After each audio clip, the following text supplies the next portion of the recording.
I think that brands build trust with consumers based on a need. So understanding what the consumer wants versus what you say they want. And I think that's where the true power of our two-way communication is. We featured a company called Patagonia in the film. And Patagonia actually decided that they wanted to share with their consumer their whole supply chain online. So Patagonia's customer itself is kind of a dichotomy. It's rich, liberal people that will pay a little bit more for a garment if it was done correctly. So their approach to this was called the Footprint Chronicles.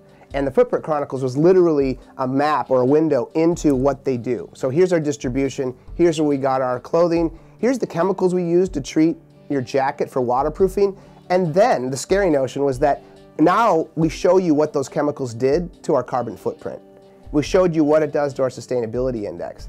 And we don't have an answer yet to remedy this, but we're working on it. I think that if you are truthful with everything from that point, you're telling your customer that this is what my company represents. Now, YVON CHOUINARD, who's who's the founder of Patagonia, this guy literally, when we interviewed him, he's, I don't know how old he is, 60 years old. He's an alpinist, he's a falconer, he's climbed every 14,000 foot peak, he's climbed Everest, I mean, this guy's done everything because he believes in Mother Earth. He actually created climbing gear because the gear he was using to climb mountains was scarring the mountains. So he created his own gear, Black Diamond mountain gear.